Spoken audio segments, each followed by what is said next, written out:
right, to keep up with keeping your lives tight, tight as in being right with the truth of true insight. Who of you want to do things right? Who of you want to truly succeed in attaining all in that which is your need, to be heard by the real answerer of all deeds, the true hearer of all whom pleads? Who of you really want to bow down to the true King of Kings commanding the crown, to worship the one that ever rules alone, commanding everything of creation from the seat of its throne? Good afternoon or good evening. Welcome to an A.H.A.D moment, the calm before the storm. I'm Fakir Aziz, and with me is my brother Adam Hanif Saleem, and with us is Lord Holy-Apostle Deen, and also off camera is our Holy Queen Mother Rabbi Saleem. Lord Holy-Apostle Deen, may I use his peace and other blessing be with you. Our chief presence, Holy Queen Mother,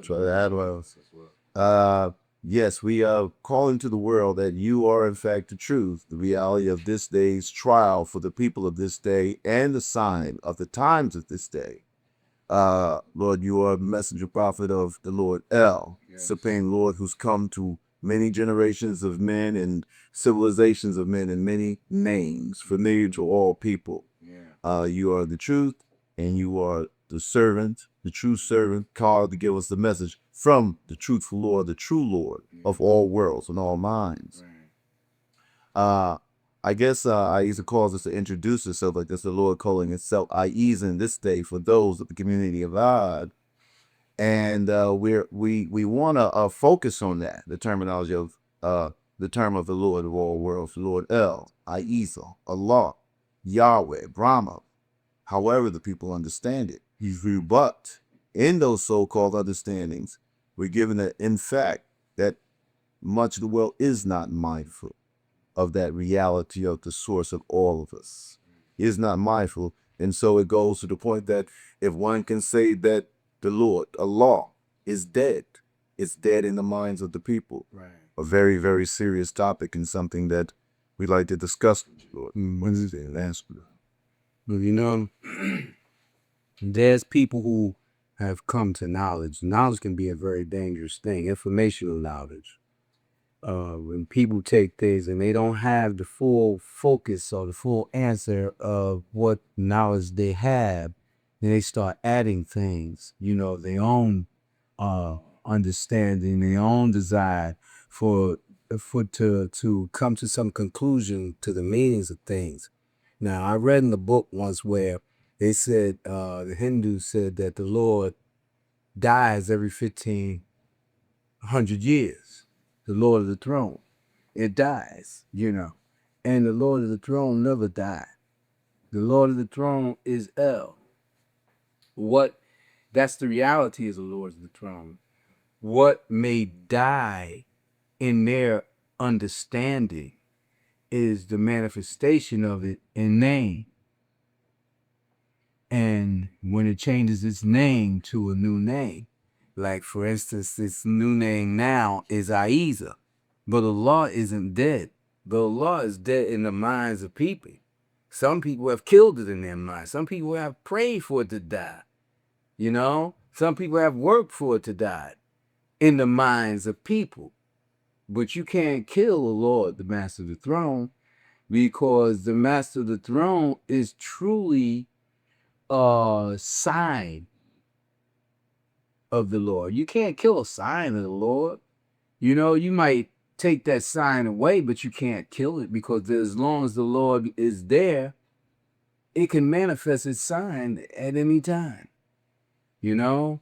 So they believe because the Lord of the Throne's names be changed and the Lord send down new messengers from time to time that the Lord itself has died, but that's not true. Brahma is El. Brahma is Allah. Brahma is Brahmin. Brahma is Ahura Mazda. Brahma is Amen. Brahma is A.H.A.D. You see? And that's why we use in the book that the Lord sent down from heaven to me, the main book, that's the book of the seven seals, that's the New Covenant of the Lord, and the introductory book that we published, the precursor to the Divine Book of Recitation, We use so many names. We use various names of the Lord in our general conversation. And we use them together. And we use them as though there are first, middle, and last names. Like when I say Ahezaah, Amen, Ra, Hu, Aten, you know? And it's all one, you know? And, but here's the consequences of killing the Lord in your mind. It means that you've gotten off the path of harmony. You've gotten off the path of being in the righteous manner, a righteous way of the Lord. Therefore, you've gotten into the path of opposition. And with opposition, picture opposition of the earth being in opposition to the atmosphere, or the earth being in opposition to the course of outer space that it's going through. You see the shield that's around the earth. You know about the shield that's around the earth to protect the earth from all that friction. If that shield is removed, then the earth will be crushed. It will die. It will be burned up, obliterated. So the Lord put forth a shield, even by using ice, put forth a shield around the earth, the ionosphere, to protect it from being out of harmony. And as long as that shield is right and it's on its course, it's in harmony with the Lord's will. You know? One thing Holy Queen Mother brought out in one of her conversations before is that there's a difference between Allah's will and Allah's commandments. The Lord said to me the other night, it says, I had said to it, why won't you make me be of your will and command completely or perfectly in my eyes? Why do you allow me to have all these different thoughts and different actions? It says for a trial, as an act of giving you life. It says, but I give you my will, and I give you my command, and I give you human desires. And where you falter is when you forget my will and my command and follow the human desires. Then you fall into friction. Then you fall into chaos. Then you fall into opposition with me. And then those things that are set up against you by my laws come against you. Therefore, you come to harm's way. And whatever is in harm's way is there for you. Whether it be illness or loss or catastrophe or death or whatever. But it's something that's a concept that is so simple when you break it down, but so many people struggle with it, not realizing that following your desires will lead you to harm, and simply following Ahezaah's commands and accepting his will lead you to peace and lead you to Ahezaah. And it's something that we all struggle with, but people just act so blindly to it. And like you mentioned, Allah being dead in the people's minds. It's like, with the name Allah, like how, such a beautiful name, and the meaning of the name is so beautiful, and the religion of Islam is so beautiful. But in these times, just like the name of Allah just brings disgust. It makes people think of war and killing and all these negative things. And it's just like, it's just a sign of the times that we're living in today. For people not understanding why Allah will bring a new covenant and a new name. Well, it must bring a new covenant. It must bring a new covenant. And for the mercy of man, for the mercy of mankind, it brings a new name. It's all in its mercy. But see, you take, for instance, the Muslims who follow in the path of Muhammad, or who claim to follow in the path of Muhammad. They use the name Allah. The Christians who follow in the path of Israel and who follow in the path of Moses before they went astray and following in the path of the sun-worshiping Romans who created the Catholicism and the Catholicists and mixed up Christianity, created Christianity. They use the name Allah too. But because of the language barrier, people lost way from the name of the Lord Allah. Now, Allah has explained that al, the definite article, is the same as el is a definite article, the. Hebrew and Arabic, two brothers speaking a different dialect, el and al. Huh? Now, the Arabic language being a more ancient language, I believe, and a more thorough language, took on many pronunciations of the definite article in their language, which their alphabets and their word usage was much more extensive than those who came behind them of the Jews, the Judahites, the people who was Judaized. Now, people get confused about the Arabs and the Hebrews. They would think that Moses was of the Hebrews, so therefore the Hebrew language was the oldest. Correct? Yeah. But think about this here. Moses spoke Egyptian.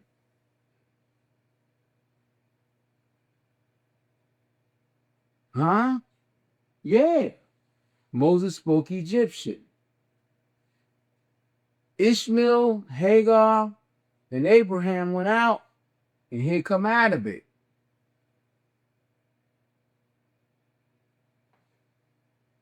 He went back to his sons, Isaac, his wife, and whomever, right? And they come up with Hebrew, the Hebrew language.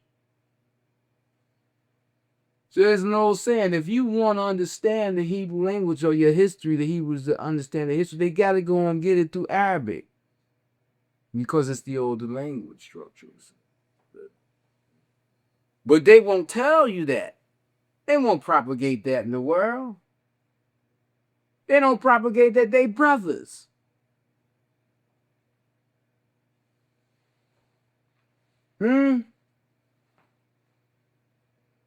It's Abraham's sons. Right. You know?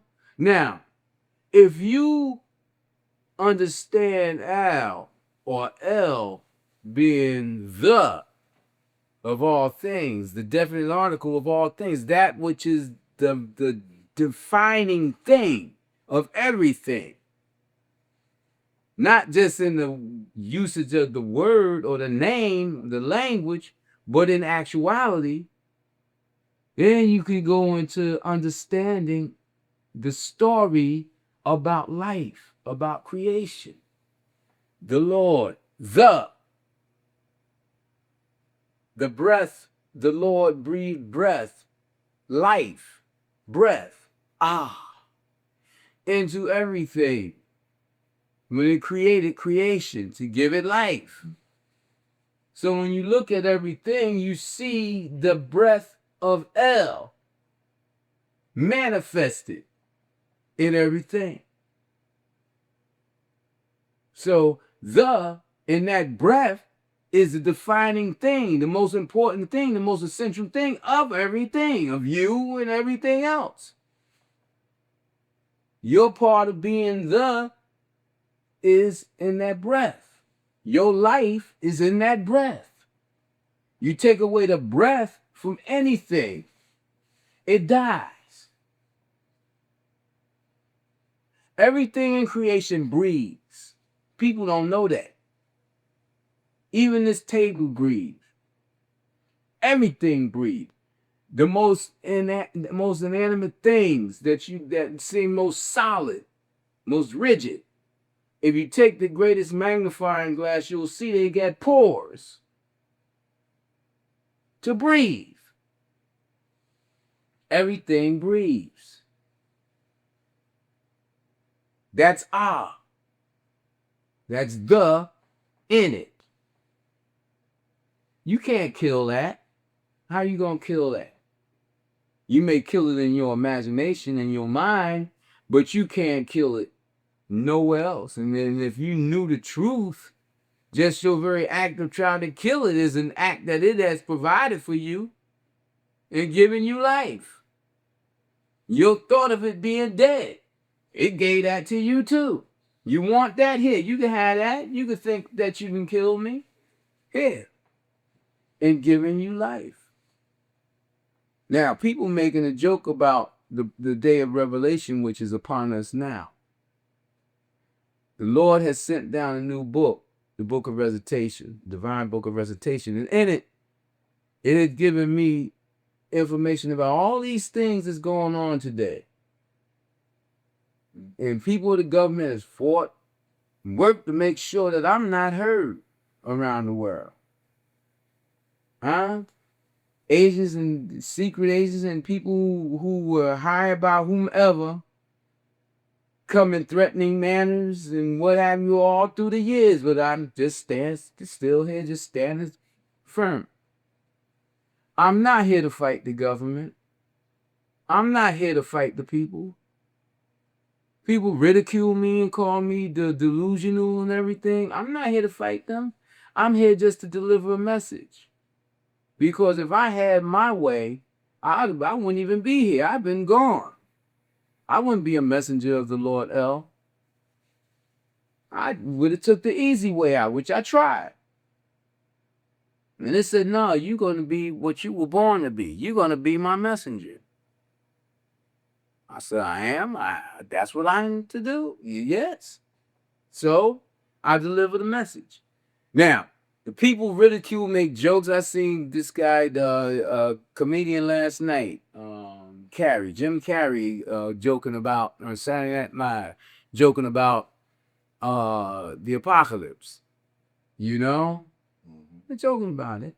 And you gonna have a lot of people joking about it, because even though they see what's been written in Revelation over 2,000 years ago, they see it happening. They want to deal with the technical answers or the technical excuses that has been created by the jinn, servants of the devil, to keep the people seduced into looking away and not treating the signs of El and its wrath as a thing coming after them.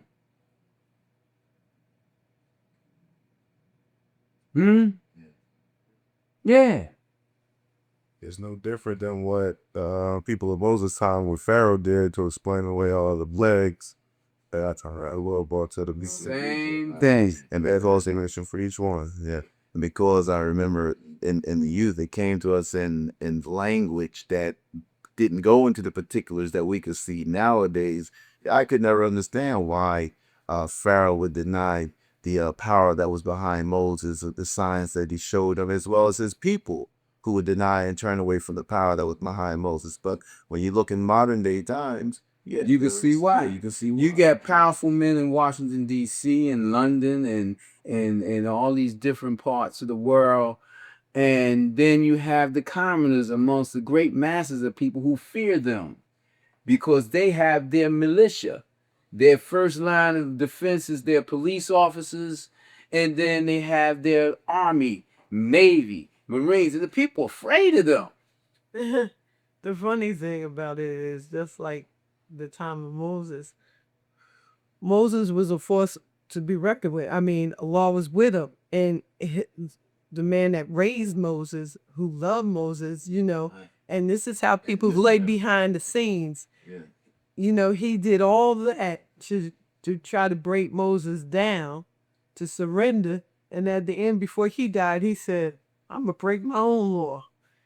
He knew that Moses was right. Yeah. You know, on his deathbed, he said, hey, I give it up. Yeah, the God of Moses, he's the greatest. And that's how the people are that's behind the scene. They know that they can't win the war. Right. You know, but they'll use the other people to go out and fight for them. But they behind the scene, just like when Pharaoh sent his army after Moses, he didn't go. Right. And why he go? He was like, wait a minute. Moses no manifested. See, people play like they big and bad, but he looked back and said, "Wait a minute, Moses manifested all this stuff. How about if he's come with his wrath again?" Okay, y'all go ahead. I'll stay right here till you come back. You understand what I'm saying? Yeah. They be knowing the truth, but it's just like a stubborn child won't give it up. Yeah. You know, and the thing is, people have to really look at how they hide behind the scenes and put them up front. You know, just like with the war with Iran. They said it was weapons and everything.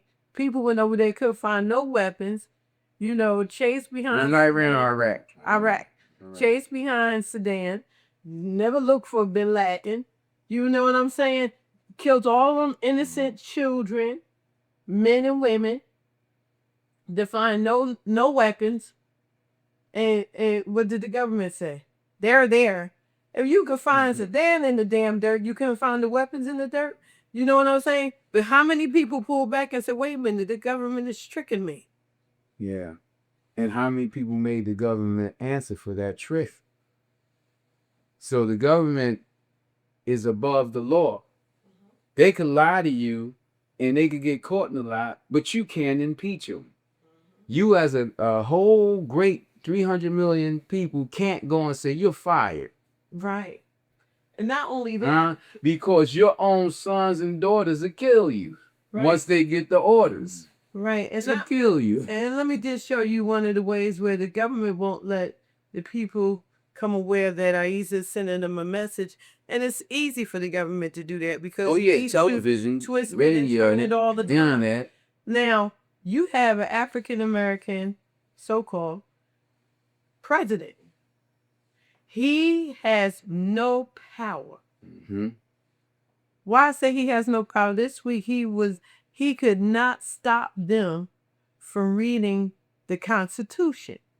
They read the Constitution on the floor this week before all the new Republican administration was sworn in. Now, in the Constitution, they highlighted that the president did not fit in the Constitution. They highlighted that as they read it on the floor. It said that the people who are citizens of this country, when the Constitution was written, an African American or African was not considered a citizen. Right. And it says, those who are not citizens, this Constitution do not apply. Yeah. At the time of writing of that Constitution. That's right. Sure. And they read that Constitution and said that we have to enforce this Constitution. But even then, they were being politically coy, you know, because they omitted the Article 2 about the 3/5 of a man was a description of a slave at that time, which is written and still in this. Still in what they didn't read it. They didn't read it for public consumption. Right, but even at 3/5 of a man, they clearly let it be known that at the time this was written, all you slave hands were not citizens of this country. No other foreigners were citizens of this country. Right. So when you look at things like this here, you have to look at the devil. You have to look at those who are trying to hide the truth and put forth their own will above Ahezaah's will and command. Mother, I'm thinking even back to the notion of Egypt and Pharaoh back down that we know that the Egyptians had received, we're talking about Aten and Akhenaten, and we're talking about Idris, we're talking about, they had teachings even more ancient than when Moses came forth. And when Moses came forth, you would think that he just reminded the Pharaoh, the court, of what it is that's what he did, or where as it is, so they were already aware, just like people of the gen today is aware of the truth. Right. Moses didn't come with a new covenant. He came as a reminder. Right. Just like Muhammad. Right. That's why Allah said in the Holy Quran, you know them like you know your own sons and daughters, you know. And the Christian at the what was that town down in Egypt? I mean, in Ethiopia. He said this is like Abyssinia, two hands or whatever of the same person or whatever. When he talked about the Holy Quran, it was like two sides of the same thing. You know, they were so identical in their appearance, you know, and their words and their meanings. I found it very surprising myself when once, even before I understood all that, when I was younger and I was studying the Holy Quran and the Bible, and Elijah Muhammad told us used to implore us to study the Holy Bible and the Holy Quran and together. And when I found out they were the same, you know, it was shocking to me. I'm like, how could they miss this? How could the Christians miss this? But I can understand the Christians missing it when they say Jesus was a dark-skinned man, had feet that looked like brass burnt, and had like sheep's wool nappy. And then they looking at a man with stringy long hair up on the cross saying that that's Jesus. I could see how they could miss it because they are as blind as can be. They gotta be. And part of being a Christian, you must be blind to that statue, to that appearance, to that image. You must be blind. You must blind yourself to that. Now, the Lord always calls for us to look into the light of truth. So there's a sign right there of their establishment that is not right in some way. Now, the greatest shock that came to me was when I found out that the Holy Quran in its translation wasn't as protected as the Muslims claimed it to be. The untampered book. You know, nobody had changed it, but they changed it in their translation, sending it out all around the world, changing what's the meaning of it, and propagating their ideas and their desires in it, and now going so far as to mix it with other books that they've written, you know. But it was a great shock when Allah revealed to me some of the changes they had made in it to disconnect the truth, the word of the Lord, from one people to another, from one generation of people to another. In other words, they didn't want the truth to be known that Allah and Allah and Hu and Amen and Amen Ra and Aten was all the same thing. They didn't want that to be known. But they say we have 1 minute. Yes, on us now. That's us, Lord. We will sign off to our half-hour audience and ask them to join in with us in our next segment as we continue this discussion for our 1-hour audience. So, to you there, our may this peace and all the blessing be with him about your presence. Who of you want to do things right? To keep up with keeping your lives tight as in being right with the truth of true insight. Who of you want to do things right? Who of you want to truly succeed?